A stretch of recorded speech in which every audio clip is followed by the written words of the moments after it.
22 नवंबर 1948 को बंबई में पैदा होने वाली सरोज खान 3 जुलाई 2020 को 71 बरस की उम्र में इस जहाने फानी से कूच कर गईं। इनके साथ ही हिंदुस्तानी सिनेमा का एक और बाब बंद हुआ। ये नाचता गाता बाब, जिसने इस इंडस्ट्री को इसके चंद यादगार तरीन गाने दिए, सरोज खान ही की बदौलत था। सरोज खान ने हिंदी सिनेमा में कोरियोग्राफी को एक नई जहत दी।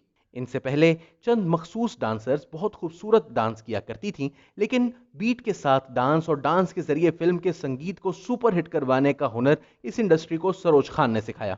अपने करियर में उन्होंने 2000 से ज्यादा गानों का नाच तश्कील दिया और बजा तौर पर हिंदुस्तान में कोरियोग्राफी की मां कहलाईं। सरोज खान एक खत्री सिख घराने में पैदा हुई और पैदाइश के वक्त इनका नाम निर्मला नागपाल था और इनके वालिदैन 1 साल कबल ही पाकिस्तान के शुमाल मशरकी सरहदी सूबे, जो अब खैबर पख्तूनख्वा कहलाता है, से बंबई मुंतकिल हो गए थे। निर्मला ने बतौर चाइल्ड आर्टिस्ट अपनी पहली फिल्म नजराना में काम किया और 1950 की दहाई के अवाखिर में ही बैकग्राउंड डांसर का काम शुरू कर दिया था।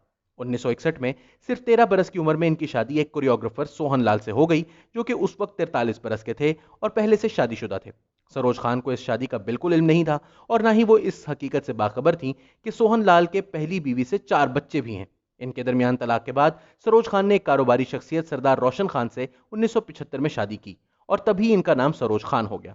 इन दोनों की एक बेटी पैदा हुई जिसका नाम सुकैना खान है और वो दुबई में अपना एक डांस इंस्टीट्यूट चलाती हैं। सरोज खान ने बतौर कोरियोग्राफर अपनी पहली फिल्म 1974 में की। इस फिल्म का नाम गीता मेरा नाम था। साधना, सुनील दत्त और फिरोज खान की स्टार कास्ट के साथ बनी ये फिल्म बॉक्स ऑफिस पर तो खूब कामयाब हुई, लेकिन इसने सरोज खान के नाम को वो भाग नहीं लगाए जो अभी उनको लगना बाकी थे। सरोज खान के उरूज को शायद श्रीदेवी का इंतजार था, जिन्होंने सरोज खान की कोरियोग्राफी में महारत में हकीकत का रंग भरा। 1986 में नागिन फिल्म में श्रीदेवी ने नागिन का किरदार अदा किया और इस फिल्म के गानों में इनका नागिन नाच बहुत मशहूर हुआ। अगले ही बरस श्रीदेवी ने मिस्टर इंडिया के गाने हवा हवाई में सरोज खान की कोरियोग्राफी पर खूब दाद वसूल की और फिर 1989 की फिल्म चांदनी में भी सरोज खान और श्रीदेवी की जोड़ी ने खूब रंग जमाया। इसी दौर में कि जब श्रीदेवी का अरूज अभी जारी ही था, माधुरी दीक्षित का अरूज भी शुरू हुआ ही चाहता था। सरोज खान ने इनकी फिल्म तेजाब में गाने 1, 2, 3 का डांस ऐसा तरतीब दिया कि अगले कई साल और कामयाबी की दर्जनों मनाजिल तय करने के बाद भी माधुरी दीक्षित फिल्मी रिसालों में 1, 2, 3 गर्ल के नाम से ही जानी जाती थी। इस गाने पर इन्हें फिल्म फेयर अवार्ड भी मिला। ये इनके 8 फिल्म फेयर अवार्ड्स में से पहला था। अगले बरस सरोज खान ने एक बार फिर ये मैदान मार लिया। इस बार इनकी जोड़ीदार श्रीदेवी थी और फिल्म थी चालबाज। और फिर 1991 में सैलाब फिल्म के गाने हमको आजकल है इंतजार के लिए बेस्ट कोरियोग्राफर का अवार्ड जीतकर उन्होंने हैट्रिक मुकम्मल की। माधुरी दीक्षित के साथ इनकी जोड़ी 2003 तक कायम रही, लेकिन इसी दौरान इनकी एक और जोड़ीदार ऐश्वर्या राय भी बन गई। 1993 में बेटा और 1994 में फिल्म खलनायक के लिए माधुरी दीक्षित की बदौलत बेहतरीन कोरियोग्राफी का अवार्ड लेने के बाद 2000 में इन्होंने हम दिल दे चुके सनम में ऐश्वर्या राय के साथ यह अवार्ड जीता। इस फिल्म के गाने निमुड़ा और ढोल बाजे कोरियोग्राफी और फिल्माए जाने के हिसाब से अपनी मिसाल आप हैं।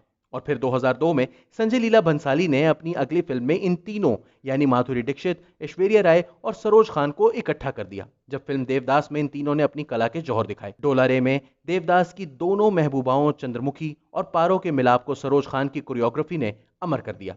इसके लिए भी बेहतरीन कोरियोग्राफी का अवार्ड लेने के बाद 2008 में एक बार फिर सरोज खान और ऐश्वर्या राय की जोड़ी ने गुरु फिल्म के लिए फिल्म फेयर का अवार्ड लिया। 1988 से 2008 के दरमियान 20 बरस में 8 अवार्ड्स लेने के बाद सरोज खान भारतीय टीवी चैनल्स पर ज्यादा नजर आने लगी, जहां ये छोटे बच्चों और नौजवान डांसर्स के हुनर को जज करने का काम करती रहीं। और इन प्रोग्राम्स में उन्होंने कई मरतबा अपने हुनर का जलवा भी दिखाया, जो इनके चाहने वालों और देखने वालों को हमेशा हैरान कर देता है कि 60 साल से ज्यादा की उम्र में भी वो ऐसे स्टेप कर सकती थीं जो किसी नौजवान लड़की के लिए करना भी कठिन होगा। 2003, 2006 और 2008 में 3 मरतबा नेशनल फिल्म अवार्ड्स में बेहतरीन कोरियोग्राफी का अवार्ड जीतने वाली सरोज खान को अमेरिकन कोरियोग्राफी अवार्ड भी मिला। 2001 में आने वाली फिल्म लगान में कोरियोग्राफी करने पर इन्हें आउटस्टैंडिंग अचीवमेंट अवार्ड से नवाजा गया। ये 19वीं सदी के बैकड्रॉप में लिखी गई एक अफसानवी कहानी पर मबनी फिल्म थी, जिसमें सरोज खान ने पीरियड मूवी के लिहाज से खुसूसी कोरियोग्राफी की थी। इनका आखिरी अवार्ड 2011 में कोरियोग्राफी में शानदार खिदमत अंजाम देने पर कलाकार अचीवर अवार्ड दिया गया। इनकी कोरियोग्राफी में बनी आखिरी फिल्म कलंक थी, जो कि 2019 में रिलीज हुई। 3 जुलाई 2020 को सरोज खान अपने करोड़ों चाहने वालों को अलविदा कहकर रुखसत हो गई।